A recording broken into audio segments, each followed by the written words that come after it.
Hello, and welcome to the Delusional Boyfriend Book Club. My name is Courtney. I'm Phoebe. And today we're talking about Start a War by L. Thorpe. Yay, St. View Psychos. This is the second series in the St. View multiverse. Well, it's the third, but it's the second one we're covering. That's right. Okay, because the first one is St. View High, then there's St. View Prison, and now it's St. View Psychos. Yep. This one, I think this is going to be my favorite trilogy. You said it's a lot of people's favorite trilogy. It's the most popular, for sure. Okay, I'm so fucking excited. So our tropes are going to be dark romance. Yeah. Poly / why choose / reverse harem. Best friend, age gap. Biker. Like psycho, morally gray, male characters. Murder. There's SA, so a trigger warning on that. You did say brother's best friend, right? Yeah. Brother's best friend. And age gap. I said both already. Yep. And like what? Oh, motorcycle club. Motorcycle. Yeah. Yeah. So like bike boys. MC. Okay. Is that what it's called? Yes. Motorcycle club. We've got MMFM. Yep. Happening here. And then I would say for trigger warnings, there is verbal, mental, physical abuse, sexual assault. Mm-hmm. That's not with the love interest. It's like with a different character. But if those trigger you, then I would tread carefully because this one, I mean, like right off the bat, it has sexual assault. Yeah, immediately. So it hits pretty heavy pretty quickly. So if that's something that bothers you, then I would definitely be careful. But overall, the actual like love and romance doesn't seem to be triggering. So no. So that's good to know. So that's kind of it for our overview. We've got our character summary, which we can go into now. Do you want to introduce us to the cast? Yes. Let's meet the cast. Okay, so our FMC is Bethany Melissa, aka Bliss, because Bethany Melissa is the worst name ever. Yeah, let's just refer to her as her nickname Bliss, because what the fuck? And Bliss is our plus size hottie. She's got this long, luscious auburn hair, and she is finding herself in this book for sure. I mean, the whole series is kind of her coming into her own, but that's a lot of what we're going to get in this book one. Are all of her characters plus size? Not all of them. Lacey in the St. View High, she is not plus size. May is like curvy, and then Rebel is the FMC in the next book, so she's tiny. Oh, is she? Yeah, but Bliss is plus size, and Kara, who is the newest, most recent trilogy, she's plus size as well. And May, in the last trilogy that we covered, she definitely is called curvy. Yeah. Like, on so many occasions. Yeah, I would say May's like my size. Okay. And then Bliss is like probably like a size 18 or 20. Really? Okay. Yeah, she's like bigger. I was definitely imagining her like you, like with huge boobs. I mean, she does have huge boobs, for sure. For sure, she has huge boobs. Not that you guys would know. You can't see them. That's just for me. Those are just for me. Facts. You should have seen me at her wedding. She busted through that dress. Okay, back to the characters. So we got our main character, Bethany Bliss. Melissa Bliss. Okay. Then next we have Vincent Scythe. So if you read Prison, you're gonna remember Vincent.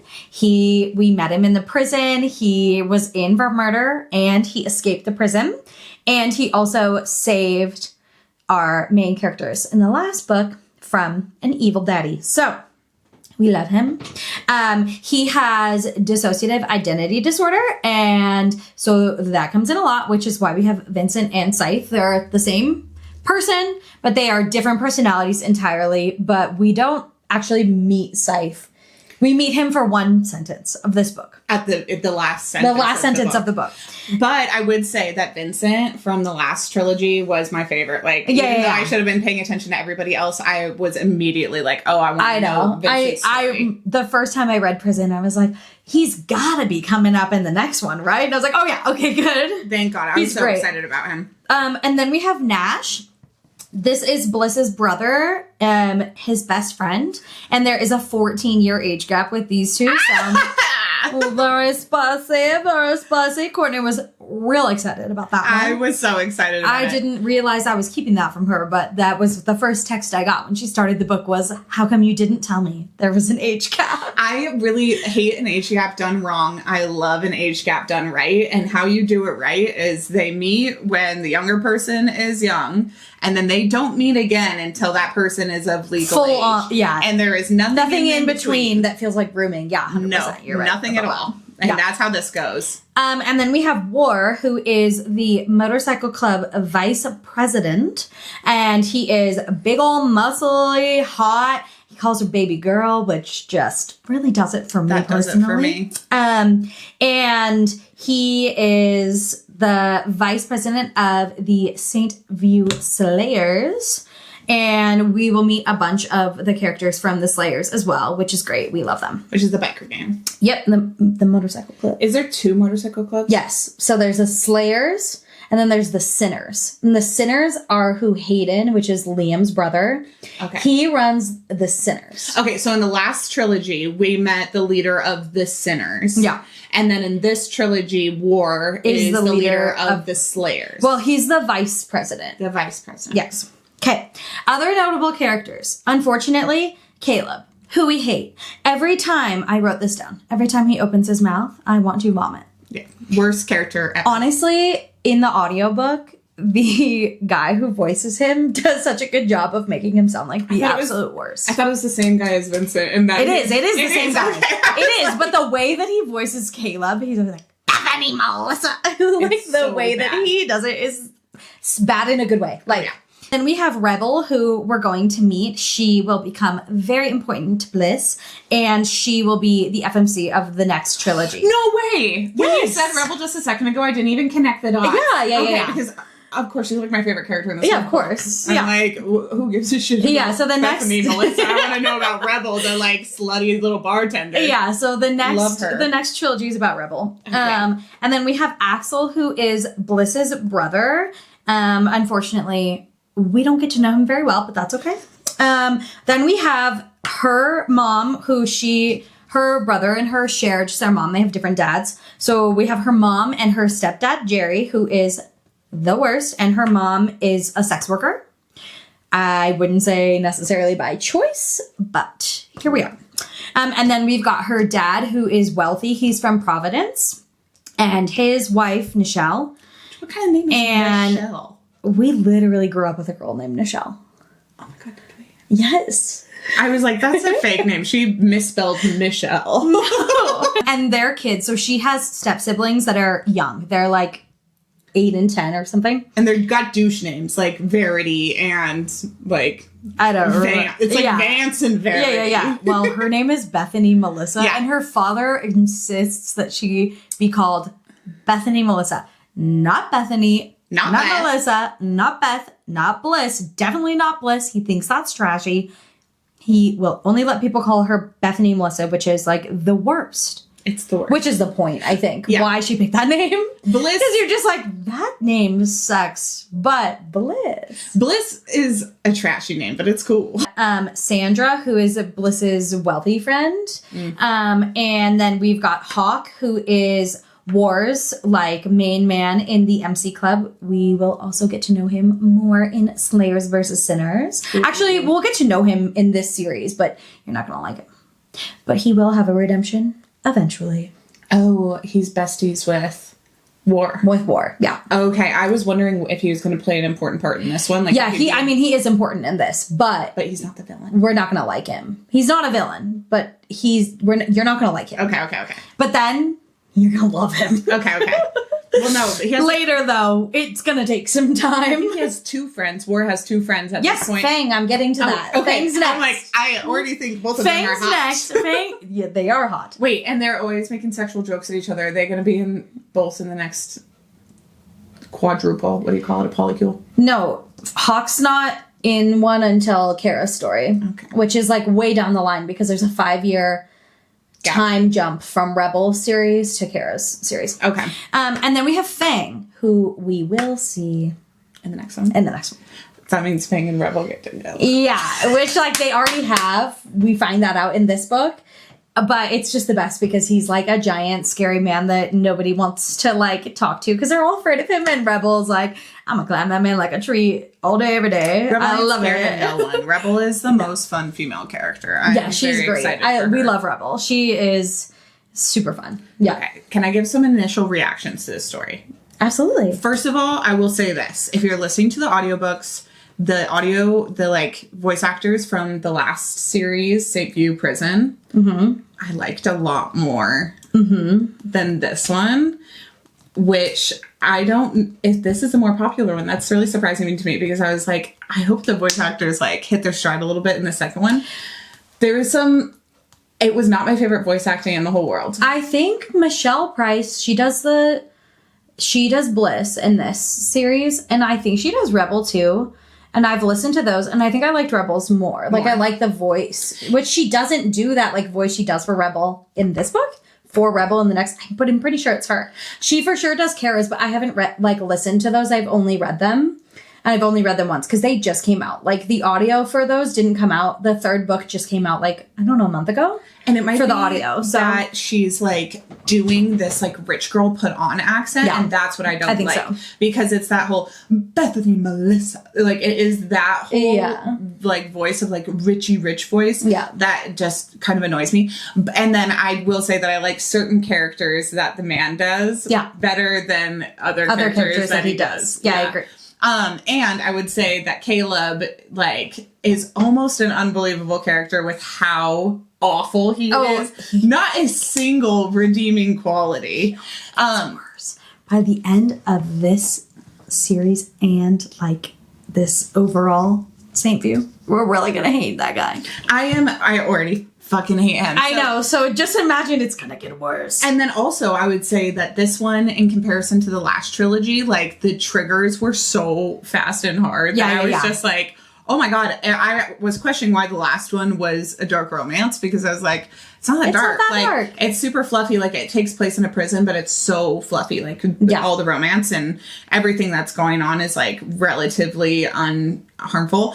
This one, like in the first scene, I was like, oh, this is going to be a dark romance. Like there's some shit's going to happen in this. Yeah. So those are like my initial thoughts. Well, and like one of the main characters in this one, last time we had someone in prison for murder, but he didn't do it. Yeah. And this time, like, he did it a lot. He's a contract killer. Yeah. Like, he did it a lot. And then War is a motorcycle gang. So, you know, he's doing it too. Yeah, no. And there's even a moment where he admits him and his dad won't go to heaven because of all of the crimes they've committed. Yeah, so there's a lot more.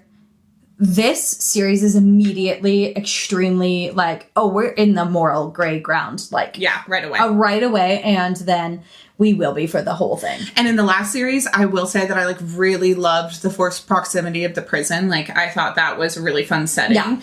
And on the same side, I love the forced proximity in the bar. In this one, I really like the setting. So I would say this author, Elle Thorpe, is like very good at setting, first of all, the world of St. View and Providence. And then second of all, limiting that to like an even more enclosed space to force the characters to interact together. And I thought she did it in a really believable way and I really enjoyed it. Yeah.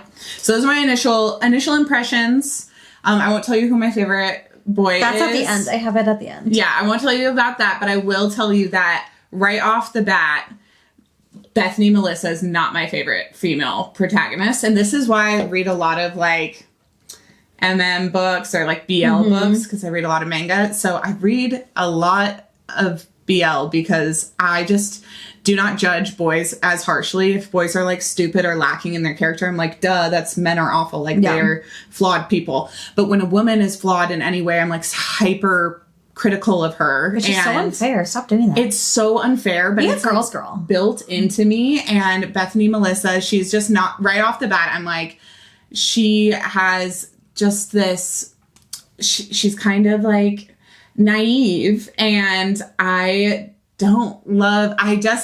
excited to watch her grow up a little bit. Yeah, she has a lot of growth. How old is she? She's 25. 25. She's 25. She still lives at home. Yeah. And she grew up in St. View for the first 5 years of her life. And then her dad, who was a client of her mom, that's how her mom got pregnant with her. Yeah. Her rich dad, her brother and Nash convince him to take her.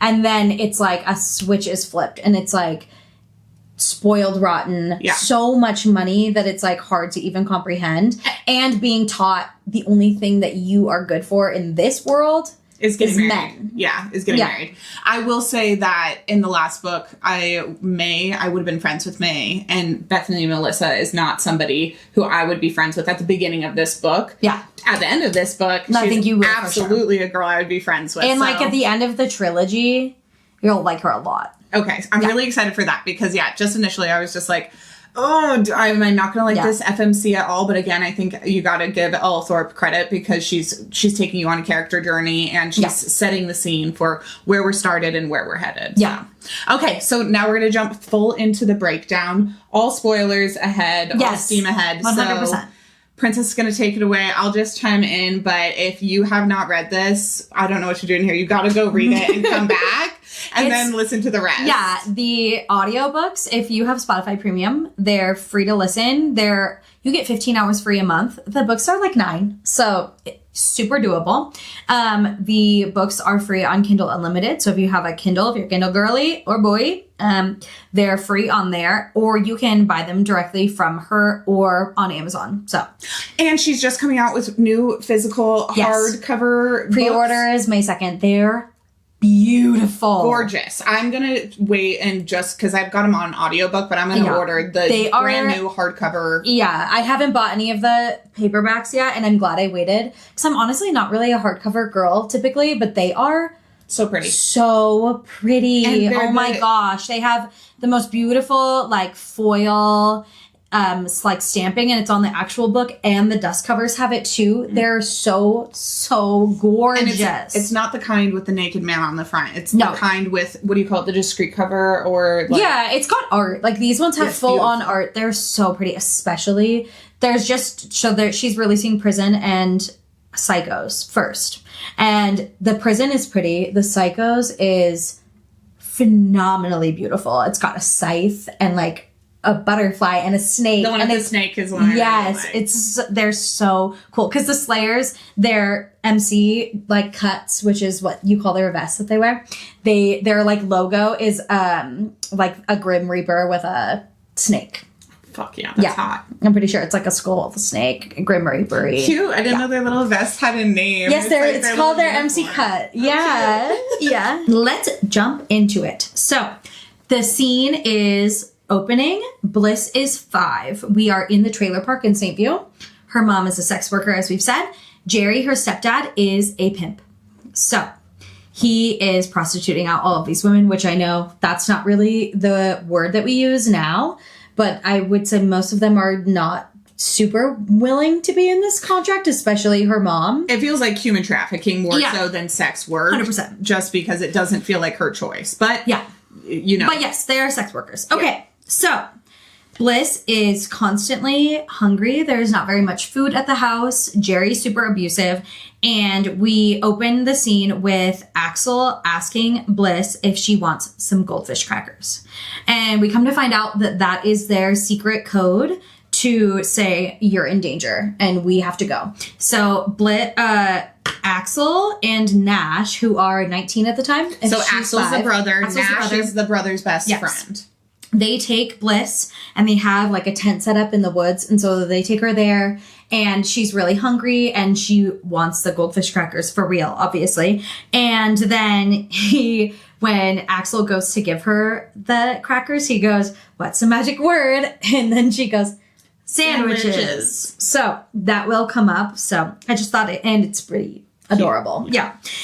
So that's how the scene opens, and Nash and Axel are talking about how they need to help Bliss and they need to get her out of this life because she deserves better and it's not a life for her. And so then she literally just watched her mom get fully raped, and then her stepdad was like, when she's old enough, she's going to work for me too. Yeah. So like it is very clear that bleak. Yeah, she's going to see things she can never forget and experiencing she can never forget. She doesn't get out of there soon. She's got bugs in her hair. So they're not feeding her anything. honestly ever. She talks about how she finds a lot, like any crumbs she can on the floor to eat. It's bad. It's really, really bad. And it's really sad. Child abuse. Oh yeah. And trigger warnings right off the bat. Yeah, it's rough. Like, it's human tough. trafficking, child abuse, sexual assault right in the first chapter. So that's where we start. And then immediately we jump to 20 years later.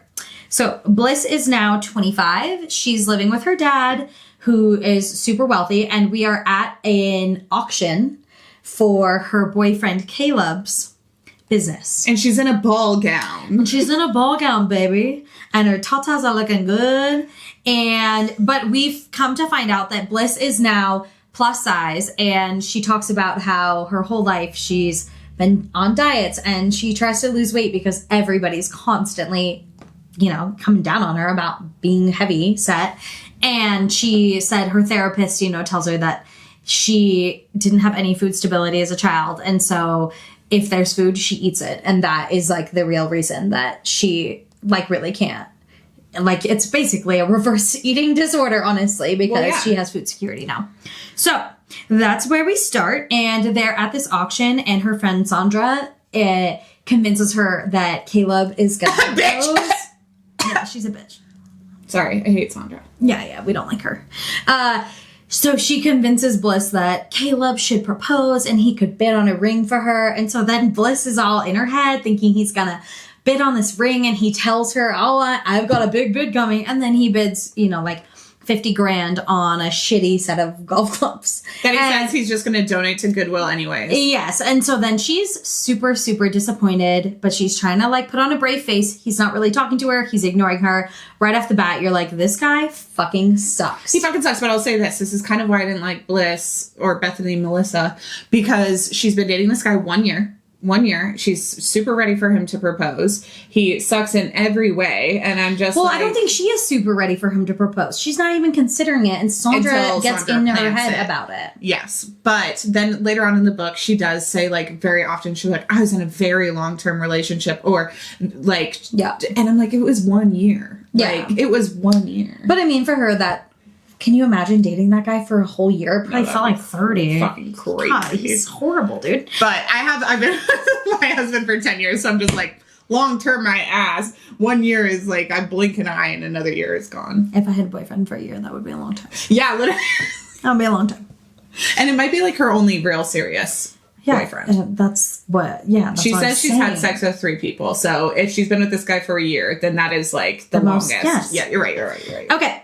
So she gets a call and she at first doesn't realize it's her phone and everyone's like, whose phone? This is so rude. And she's like, yeah, whose phone? Oh my God, it's me. She's mortified and she's trying to ignore the call. And then she sees it's from her brother, Axel, who hasn't been in contact with for years.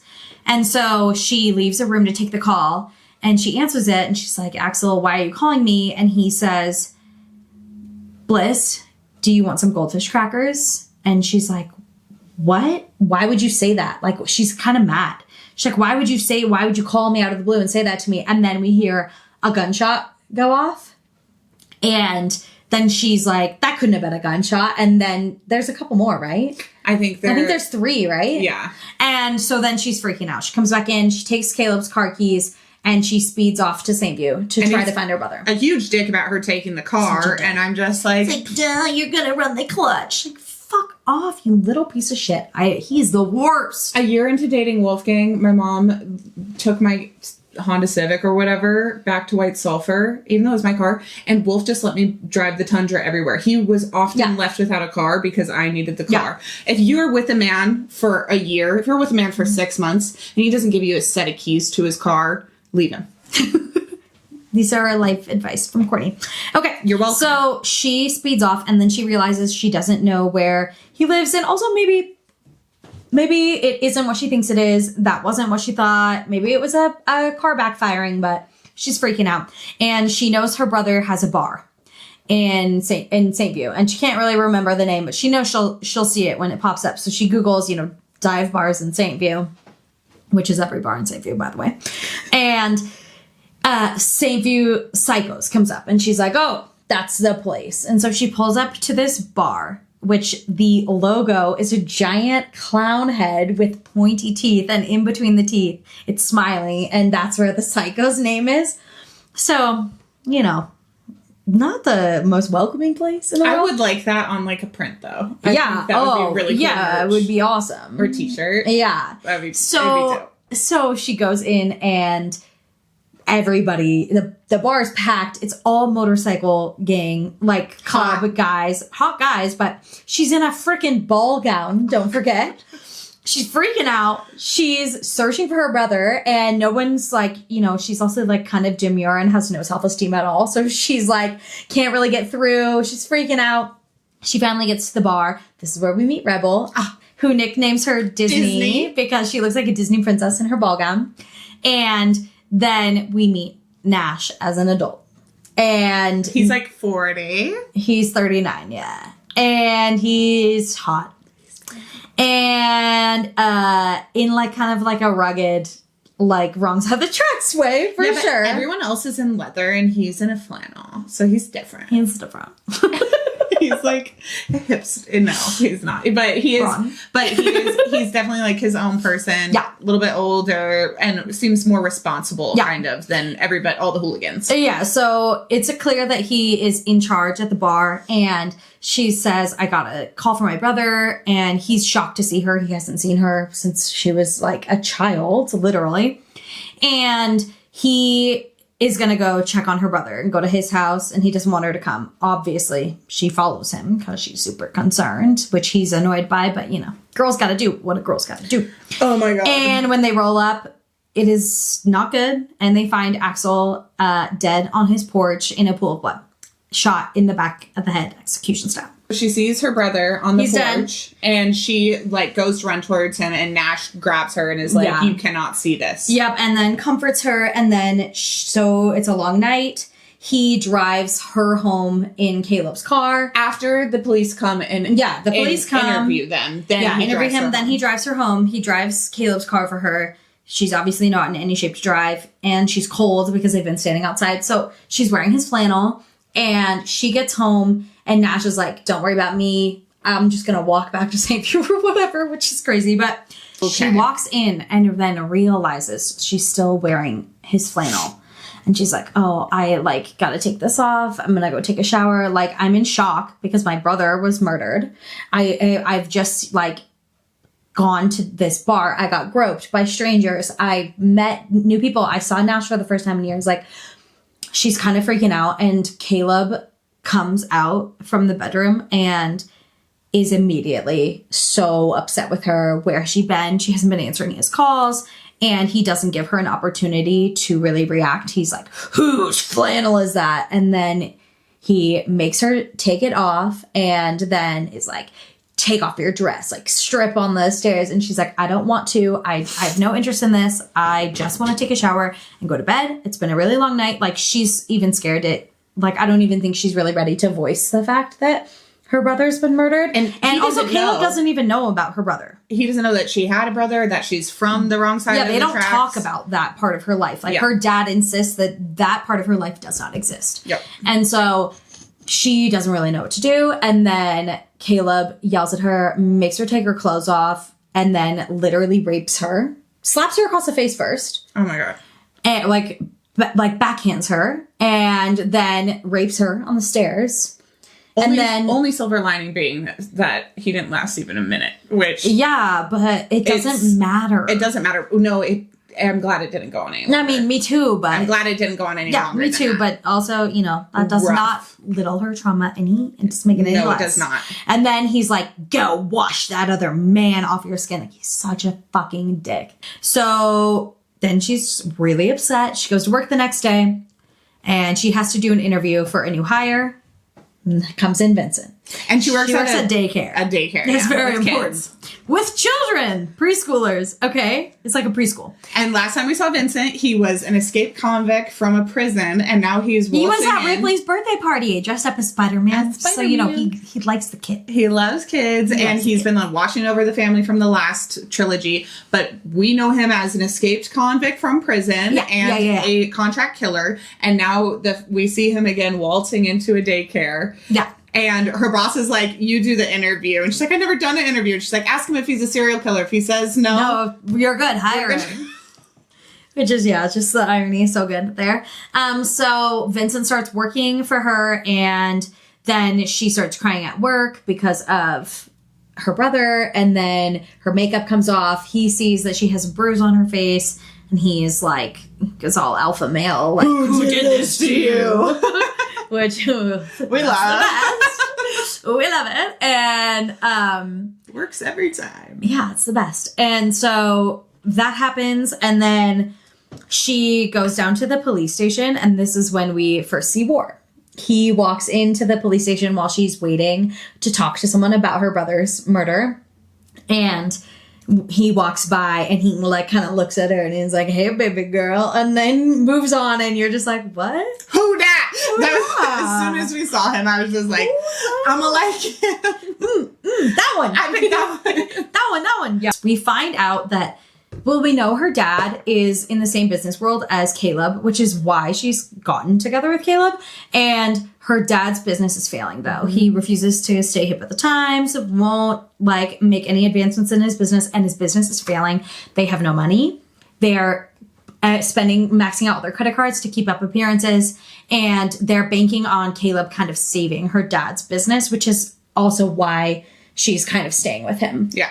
So you have to remember that of like, why would she even date this guy in the first place? That's why. And so she's really motivated with trying to like save her family because they kind of saved her, I think is like the mentality there. And so she finds out that she has inherited the bar from her brother. And she's like, oh great, I have a shithole bar. Awesome.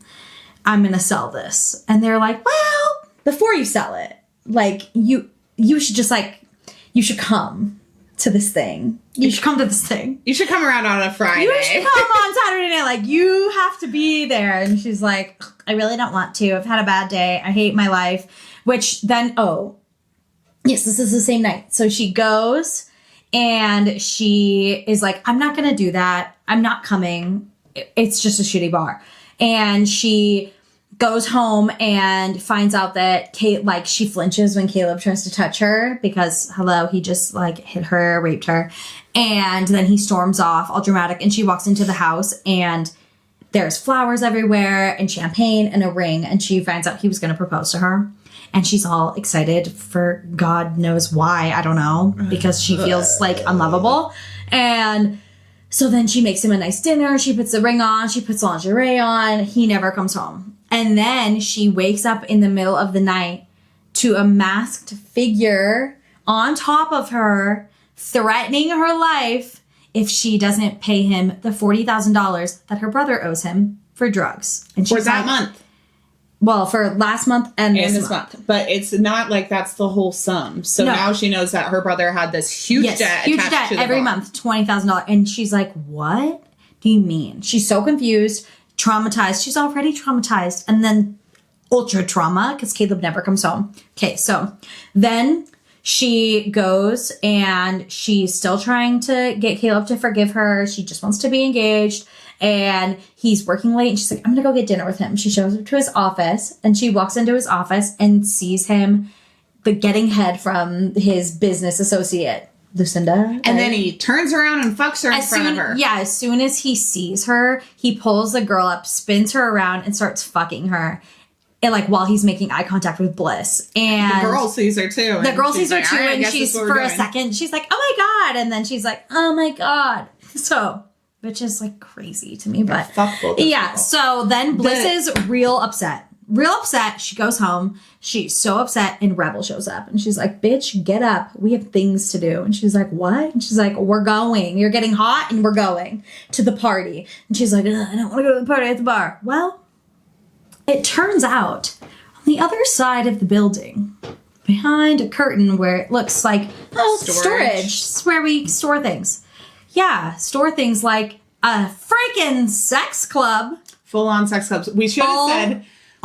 We should have said the kinks for this. Oh yeah, voyeurism. Yeah. Voyeurism through and through and through. Like even Caleb. But it's such a spoiler. It is a huge spoiler. Yeah. Even like Caleb fucking that lady in front of Bliss. Like it is In all the chapters, there's somebody Yeah. getting fucked with somebody else watching. And this sex club is like, I don't know, it's kind of what dreams are made of. If there was something like that in this town, I would be a fucking member. But yeah, everybody, she shows up with Rebel. Yeah. And there's like 4 different stages out in the room with different people. They're cages. Cages with people. Yeah, with people like, fucking in them. inside them, Yeah. letting other people like participate from the crowd. There's private rooms where you can look in through people. Yeah. And there's one woman in one of the cages with 3 men, and they're all like fucking each other. And this is the first time Bliss really sees this idea of like, oh my gosh, she's got 3 boyfriends, and some of them are boyfriends, and I didn't know that was a thing.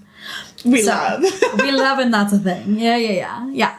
And so this is when we find out, like, Psychos is a sex club. It makes hella money. And the reason they have all that debt is because they're selling drugs at the bar. So but on average, a night at the club has a profit margin of like 50 grand. But they're only doing like 1 or 2 a month. So because it's super highly illegal. Yes. And all of, even though it's profiting $50K, they still have to come up with all this upfront money for performers and for drugs. Yeah, and alcohol and all the things. Important to note, nobody at the club is being forced into it. They're all people. Active, willing participants. Yes. All of the waitresses, like the staff, is only working if they're comfortable. They wear what they want. They do what they want. Yeah. Take their own tips home. So there's no like trafficking situation here. Everybody is very excited to be at the club. The workers, the performers, and the clientele who are invite only. Yeah.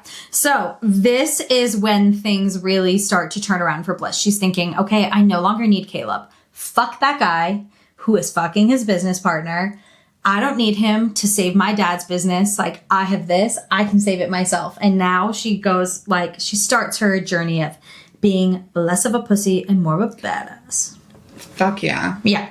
So, also at the club this night, she looks super hot. Nash is drooling all over her, but he's still in his like, oh, she could be my kid. Like, no, that's Axel's little sister. She's a baby. So, that's annoying. But then, War is there, and he is like, oh my God, baby girl. They meet for real, and he's like, I'm gonna fuck this woman.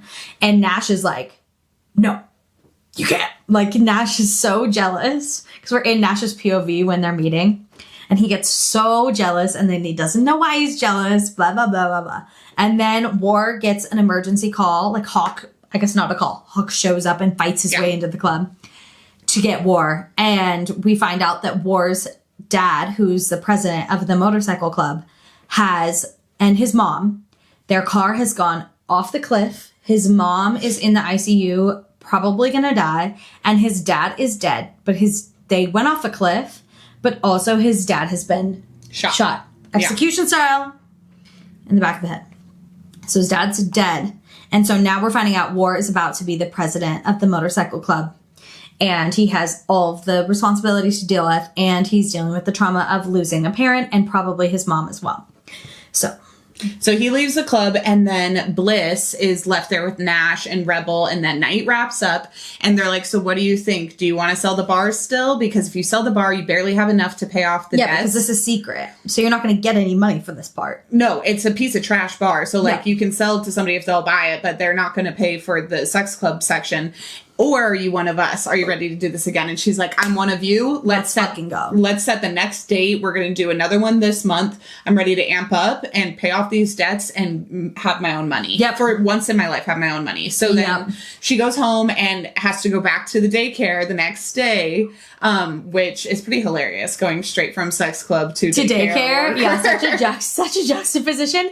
And when she's there, Caleb shows up and she's like, fuck you. You were fucking that bitch. And he's threatening her. He's threatening her life. And Vincent is like, I will fucking end you. I will slit your throat. And everyone at the daycare is watching this happen and hearing this.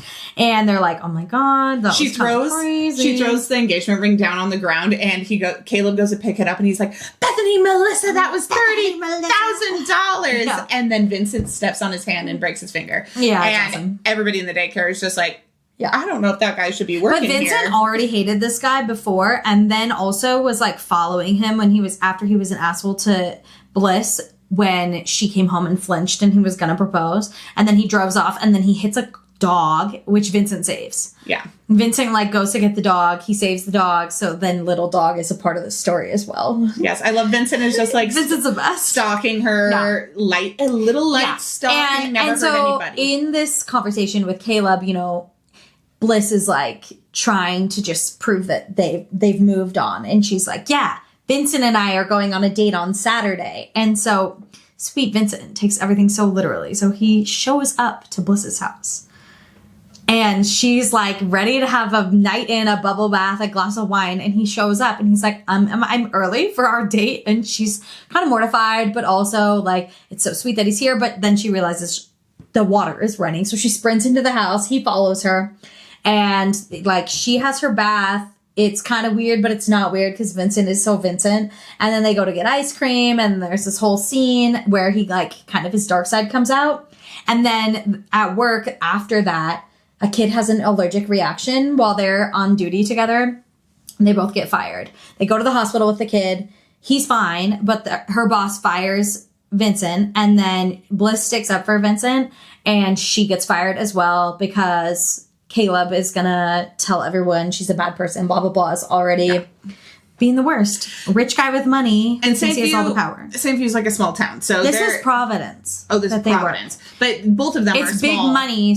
Like, it's big money, but like small circles. Yeah. And so, yeah, whether we're over in the motorcycle area, everyone knows each other. If we're in the rich area, everybody knows each other. Yeah. And so then when they're at the hospital, Bliss is really upset. She just got fired and she runs into War, who's there with his mom. And so then they kind of have this moment and then he invites her to a Slayer's party. And his mom's nickname is Fancy. Yeah, his mom's nickname is Fancy. And I want everyone to call me Fancy. Fancy. Yeah.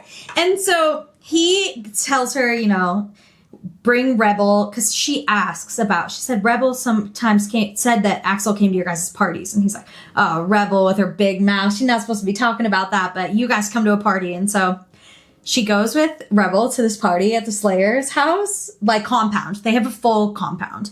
Okay, this is so good. So good. This is my favorite part. And he's like, Rebel, I heard you were running your mouth about who's at my parties. And she's like, so what if I was? And he's like, get up here. You're going to get your spankings. Yeah, he's like, but I'm not going to do it. Baby girl's here. Yeah. And so he calls her up and gives her to Fang. Fang is like, I'll be doing the punishing. I'll be doing the spanking. So he bends her over, lifts her skirt up in front of everybody, spanks her. And then she climbs on top of him and he walks her he carries her away. Yeah. And she's like moaning the whole time. Yeah, it's so good. And it's so good. This is the part halfway through this book where I was ready for their story because I'm like, we're slow burning a little bit too much for me. It's coming. But I immediately was like, Fang and Rebel, hello. Yes. And then Bliss and War finally hook up, which is great, in the MC club. And then after this, we're kind of like, so the world is starting to build, okay? So she's just kissed Vincent, like barely, like a peck, like no tongue involved. Kissed Vincent, gone on a date with him. They both get fired. She hires him to be a bouncer at the club because he's really nice and she's kind of like, she feels like it's low-key her fault also that he got fired and her own fault. But War at that last party, all he does, he like fingers her, or he might eat her. He eats her out, and then but they don't do anything more than that at that party. So then she hires Vincent. They're working at the club together with Rebel and Nash. So we're like all in this. Yes, we're all confined business. We're all business colleagues together. Yes, we're all there, and then she's like, "All right, we're having another party. I want to make that money, honey," and at the party, she's working. So she wears like slutty little lingerie outfit. Everybody's drooling over her. And then War shows up and he like gets a key for a private room. And then he finds her. And then he's like, baby girl, you meet me in that room. And so they meet in that room. She's like masturbating when he comes in. And then he like eats her out. And then they start fucking. And all of a sudden. Because she starts screaming. Because she's about to come. So she's like screaming. She's being really loud. And then all of a sudden, War goes flying. And she's like, what? What happened? And she looks over and Vincent has thrown War off of her and is like punching him out because he thinks that he's hurting Bliss. Okay, but you got Vincent to be your bodyguard. What did you think he was going to do? Yes, he's Vincent. Put a fucking sock on the door. She doesn't know yet. And she's like, stop, Vincent. I wanted that. Like, I was having fun. We were having sex. And he's like, you were? I'm so sorry. It's like, I thought he was hurting you. Yeah. And she's like, well, that's what it sounds like. Haven't you ever had sex? And he's like, yes, but no.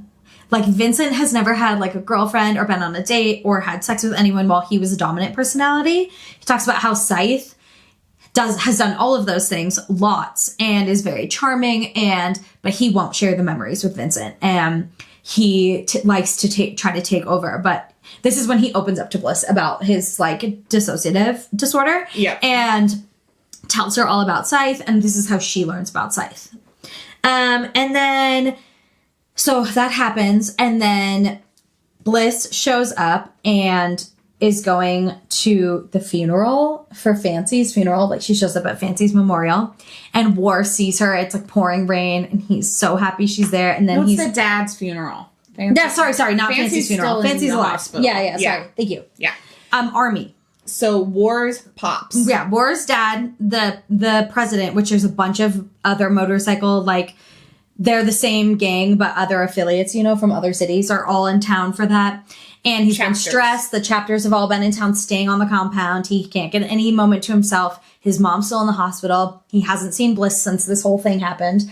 And he sees her there and he gets the fuck out of there. He grabs Bliss. He goes running with her. Like, she leaves her shoes and he puts her on the back of his bike, which is very significant in the motorcycle community. For the men. And he like they only put their girls on the back of the bike. And when he puts her on the back there, he like makes a mental note. Like, she doesn't know or think about it or even like think it's significant, but he like acknowledges that it is significant, and everybody in the motorcycle club is also knows it's significant and saw him do it. Yep, he literally like left his dad's funeral early. Was the first one to throw the dirt down, grabs her, gets on the bike with her on the back, and he's like, everyone knows that I just claimed her as my girl. And so then he's just cruising. He doesn't really know where he wants to go, and he drives up to the bluffs, which is where the car went over the edge, and he doesn't really like think about it, and they just end up there. But then starts raining and thundering. It's pouring rain. They're on a motorcycle. Baby girl. He's all baby girl, baby girl, baby girl. And you know, one thing leads to another. Pulls her around, you know, to the front. On the bike. And they fuck on the bike. Yeah. And it's very... I don't understand the logistics, but those aren't important. They're not important. And Elle Thorpe, the author, she was like, he planted his feet on the ground and he held us sturdy. And I believed it. Yes. I was like, War is strong and he could definitely handle this bitch on a bike. I don't care how plus size she is. He's got her. Yeah. He's got her balanced up on that. Yeah. It's amazing. Dick. Do you think his dick is big? Yeah. Is it the biggest one? No. Okay. Moving on. We'll find out. She'll find out. Nash's dick is the biggest one. Yeah, obviously. Okay. Of course. Okay, back to the story. So they fuck on the bike, and then that's really the last like important thing with the couples that happens. And then they're at the bar, and she gets like a hand delivered card. It didn't come through the mail with her name on it, and it has like a date and a time, and it's like 20 minutes from the time that she gets it. And she was like, oh my God, it's the drug dealer. I have to go make the drop. So she's rushing. She goes and grabs all the money, and they're busy at the bar because all of these chapters are in town. Yeah. And so they're like, we need your help. And she's like, I have to do this. Yep. And Vincent is like, okay, I'm going to come and I'm going to follow. So like, I've got your back. And she gets up to the bluffs. She thinks it's going to be the drug dealer. And who the fuck is up on the bluffs? Caleb. That motherfucker. Dumb bitch. Yes. So Caleb is like clearly has bad intentions. He's yelling at her. He's clearly going to try to rape her again. And she's like, I'm not doing this again. Like, I will never let him touch me like that again. And so she starts fighting back. She's fighting and she's yelling for Vincent. Screaming for Vincent. But he's not there. And in her head, she's just like, I trusted him. I thought he would be here. And he's not here. Where is he? We switched to Vincent's point of view. And he has been sideswiped in his car by a truck. And some guy comes to check on him who's on a motorcycle. Like, man, are you okay? And he steals that guy's motorcycle. He's like, I have to get to Bliss. And he gets there, and Caleb has like Bliss bent over the car. He's got the car keys. She can't get away.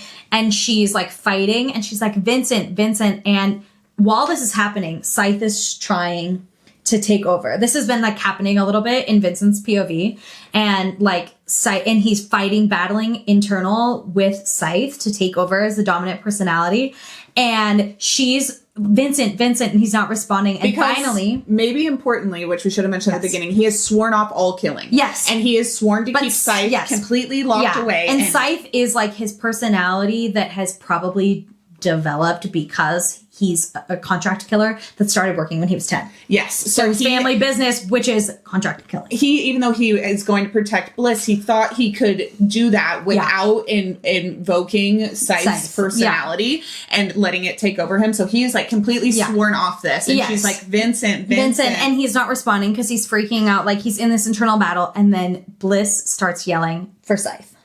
Scythe. And then the last thing that happens in the book is that the personalities switch and Scythe is like, I'm back, baby. And then the book ends. I couldn't believe the cliffhanger. I was like so ready to go into the I know. Book. Can you believe that? No, I can't believe I didn't. The queen of cliffhangers. Like, oh my God. It's torturous. But lucky for you, all these books are out. And prediction, I predict, well, you already said that by the end of the trilogy, I'm going to hate Caleb more. And my prediction was going to be that he goes and like stabs him in the temple right there. I wish. Damn it. Yeah. That I was really hoping that the cliffhanger would resolve with him slaughtering Caleb and his blood pouring over Bliss. And you're just going to keep wishing that for like a while. Unfortunately. I'm sorry, everybody. Trigger warning, Caleb doesn't die for a while. That is a trigger. And it is a trigger warning. I should have said it at the beginning. Trigger warning. The worst character in the book. Doesn't. He keeps living. They always do, you know? Yeah, fuck that. Okay, predictions for the next book, though. Okay. She gets with Nash. She gets with Morgan. She gets with Vince.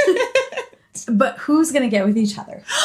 Okay, so two of the men also fall in love. And it's definitely going to be Vincent. Okay, but here's this thing that I heard in the book earlier on. He was like, I want to be a father and a good husband. Or he goes, I want to be a father and have a good wife and be a good husband too. But when I first heard it, I thought I heard him say, I want to have a good wife and have a good husband too. And I was like, yeah, baby, give it to us. So I think it's going to be... Well, it'd be best if it was War and Nash, but that's not going to happen because they're the two, like, manly men. And I think I already asked you if it's going to be... I mean, we've talked about it privately, but I just didn't remember if you remembered. I must have asked you if it was going to be Nash and Vincent because I didn't meet War till later on. So I guess, okay, don't look at me with your eyes. So I think it's going to be... How could it be War? War is like so manly that you'd think he'd be like homophobic almost. It's going to be War and Vincent. And it's going to be super hot. Vincent. It's going to be Scythe. I already know this. It's going to be Scythe. Okay, so it's Scythe. Is it Scythe and Nash or Scythe and Vincent? Or Scythe and... It's Scythe and Vincent. Okay, wait. Scythe and War? I don't know. It's going to be Scythe and War. Oh my God, I'm so excited. I told you about this when I was telling you spoilers because this bitch loves spoilers. This is why I love them because I can't remember anything. Yeah, she doesn't even remember, but I made a huge spoiler when we were talking about this. I think before you actually read them because I was trying to get you to read them. Yeah, no, Scythe, I do remember you saying it's his split personality, so oops, spoilers. But, okay, so it's definitely Scythe. Everybody's excited about that. Oh, yeah. Okay, after this book, who is your book boyfriend from the current series? I have to say one more thing. Say one more thing. I hope that Scythe is verse, that he switched, because I can see Scythe being a top and Vincent being a bottom. And now I'm extremely excited to see how that plays out. Okay, my favorite book boyfriend from this series at this moment, which I really thought it was going to be Vincent. I really did think it was. Yeah, but it's War. But it's War. It's so War. Like, oh my God, he is so hot, and he's like brusque in a way. Like, he is like... I love, like, he's such a juxtaposition to who Bliss thinks that she is. Yes. And he's so the opposite of that, and it's so good for her. Yeah. And he's so good for her because he's just like, if I didn't think I was gonna pick you up and toss you around, like, I wouldn't try. Like, you're insulting me by saying I can't pick you up. Like, that you're too heavy you're for too me. heavy for me. Don't insult me like that, and don't insult yourself. Like, he's so good, and he's just like, bitch, you're fucking hot, and I'm gonna fuck the shit out of you. And he's super into voyeurism. Like, he's just like, she's like, I thought you would want to like eat me out there, and he was like, if I thought you were ready for that, I would have done it. And then, I would do that. I love that. When he took her to that room and Vincent like barged in, he's getting up to the door and somebody's already looking in the peephole while she's like playing with herself, and he's like, get out of the way until I'm in there, nobody watches. But then he's like, but once I'm in there, go for it. All for game. Yeah. So I love that about him. He's like super kinky, super strong, super hot, leader of a motorcycle gang. There is nothing I don't like about War. If War ends up being Scythe's boyfriend, then he is legitimately the perfect. Stop me! Now I know. Okay. You already know. Oh my god, that makes me so happy. But do they switch? Who? War and Scythe. Or is War always No, they switch. I'm pretty sure. I'm pretty sure I remember that. Okay, War is absolutely going to be my new favorite book boyfriend of like the whole year so far.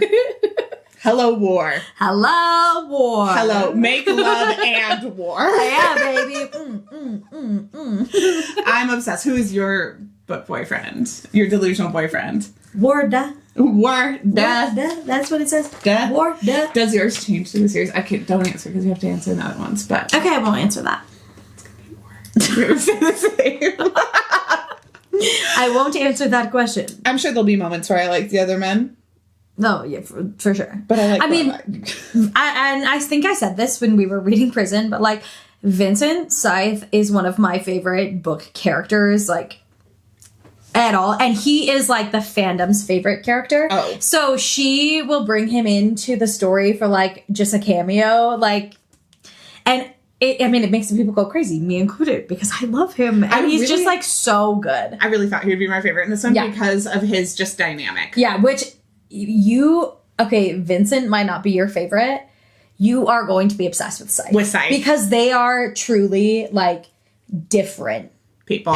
Because Vincent is like kind of nerdy. He's so awkward in a super like polite way. Yeah, I would say he's on the spectrum. Yeah. And that is not saying nothing bad about people on the spectrum. It's just saying that he has That's just like kind of the mannerisms that he has. Yes, he has some like social difficulties. Yeah, he doesn't pick up on social cues well when he's the Vincent personality. It can make him out to be a little bit and awkward. I think it's because he has no memories from high school at all. Scythe was the dominant personality for like 6 years or something, and it was all of his formative years. So he's kind of like going back now that he's the dominant personality. He doesn't have any like adult experience besides like in prison when he was trying to be like a model prisoner. And I will say the reason I loved him from the last series is because he broke into Scythe's personality while he is trying to save May from the fire. Yeah. He's like, let's go play with knives, grabs her by the throat. Like Scythe is the best. And like overprotective, scary man. Sorry, my bad. That is always going to get me. Yeah. So I expect to really like Scythe. Yeah. So, okay. You will. Delusional boyfriend from this story is War. Would you date him in real life? Well, I don't know. I'm not really good at keeping secrets. And like when your boyfriend's kind of like a murderer, you're gonna have to keep a lot of secrets. I mean, I would try. Yes or no? But I think he might kill me. He's way too bad for you. Yeah, but I would fuck him. I would definitely fuck him. But in real life, would I date him? I would never date a man who rides a motorcycle. No, I hate a motorcycle. Do I want to be a widow? No. Ask my husband if he's allowed to have a motorcycle. Motorcycles are only hot on paper. Yeah. Fictionally, love it. Yeah, I agree. No, I agree completely. Yeah. Couldn't date a guy who rides motorcycles. Too dangerous. Way too scary. And especially, they're not putting on a helmet. No, and he like goes off. He's a motorcycle club president, gang leader. He ain't wearing a helmet. He's gonna die on that motorcycle. So at one point, he like goes off road to fuck her on the bike, and she's like, and we went off the road, and I was like, couldn't be me. I am having an anxiety attack thinking about bliss on a motorcycle in a fictional universe. If a man tried to put me on his motorcycle, I'd be like, with this face, it's going to look awful and grow a rash. I don't think so. No, I don't think so. You didn't offer me a helmet. Yeah. literally, you're not wearing one and you didn't offer me one, so it's a hard pass for me. Okay, and then the other question is, how does he measure up to all your other book boyfriends? War? He's a good one. I don't know. I mean, so many, but he is like memorable. Like I like the way that he is. I like the way that he How talks. does he measure up to Cassian? Well, he's my number one. Like, it's not fair. That's the question. Does he? I would say, dethrone your okay, number one? let me think about the hierarchy of my Saint View men. Okay. Okay. He's up there. He's not my number one or my number two or my number three, maybe number four. So then he definitely does not dethrone your all-time forever romance novel boyfriend. No. So that's what that says that. I would say, is Dorian my number one boyfriend? That's so embarrassing. I don't even care because he'll bleed whatever color you tell him to bleed. It's hot. And he's Phantom Hands, and I love him.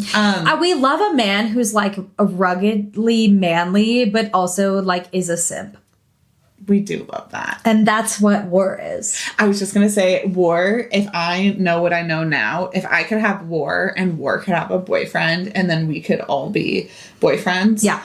Then definitely he like dethrones any other boyfriend I have at the moment. Yeah. I am really excited to learn more about Nash though. Yeah. I feel like all three of these boys from this story, regardless how I feel about the female character, like all three boys actually check all the boxes for me. We've got older zaddy, we've got dangerous bad boy, and we've got psycho murderer. Yeah. I feel like this is my favorite, like all three. I really like all three men. Like I like all of them and all of them, but I would say like these three are all like the hardest kind of to choose. Yeah, like there's less of like, you know, like I like him, but like, you know, like there's less of that for me in this one. And I think for most people I think that's why this is her biggest like series. I can totally And we see get why. totally like, this is definitely the other side of the dark romance than the last series for sure. I do not want to wait a month to read the next one. I know. It was a big cliffhanger.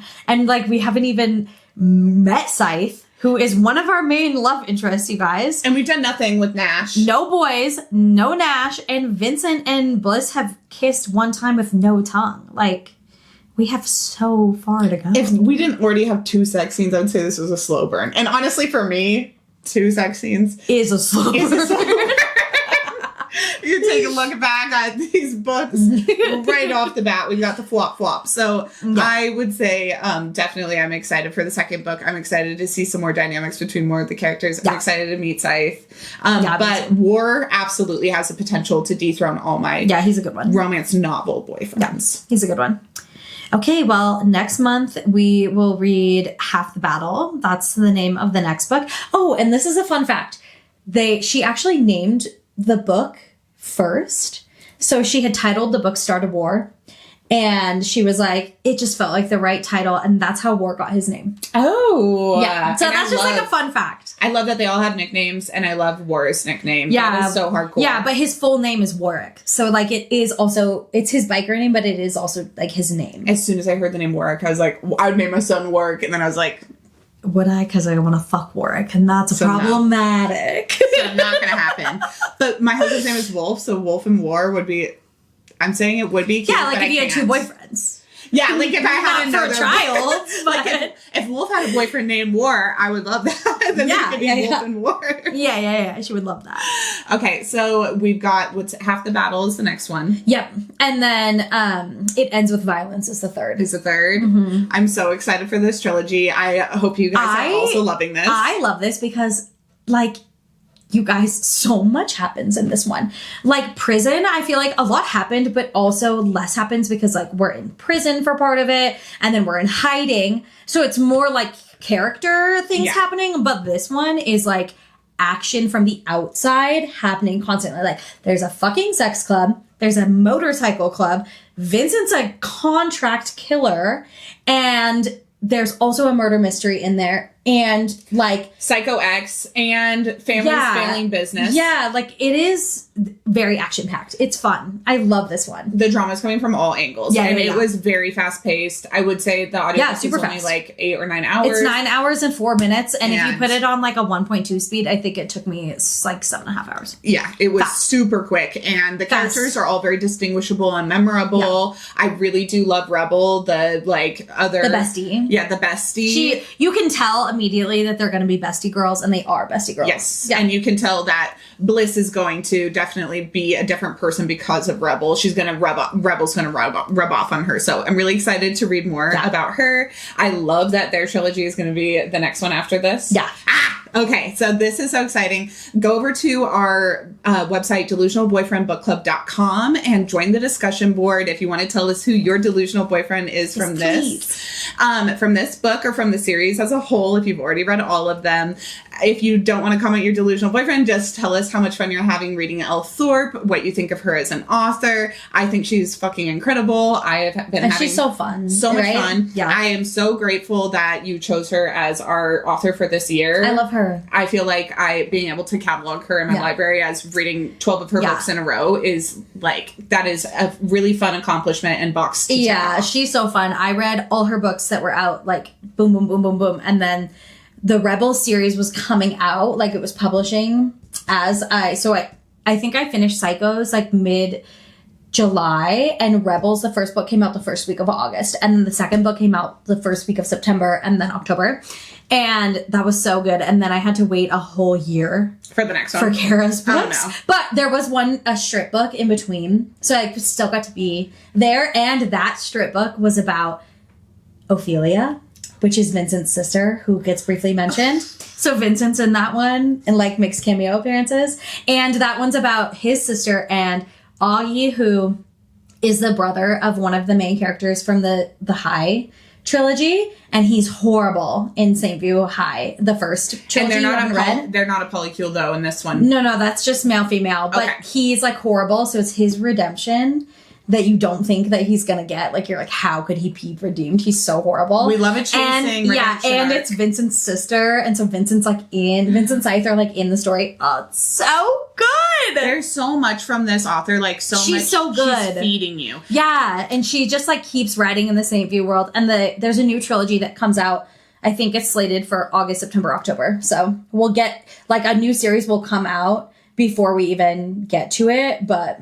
Yeah. That is so fun. Yeah. So then also, if you love Elle Thorpe, she has a Facebook group you can go join. It's called Elle Thorpe's Drama Llamas, and it's the best. She's so active in there. Like, she comments on every post. She's wonderful. She's so nice. I think that's so cool. I love her. I love her so much. A celebrity. It does feel like a celebrity's talking to you. It is. Like, these authors are celebrities to us. So, like, I think it's so cool. like, she's a full-time author. That's her amazing. job, is being an author, which is so cool. And she got... I mean, it's obviously taken her a while to get there, but, like, yes, queen. Bitches in Montana are sitting over here making dumb videos about her books because that's how good they are. And she's from Australia, so she's like literally crossed the world. Yeah, with her she's works. so cute. I love when she posts videos like at her. They do like she signs all her books. They have their own store that they run, and she'll like make little videos with her little Australian accent, like showing you her office and stuff. She's the best. So go join her Facebook group.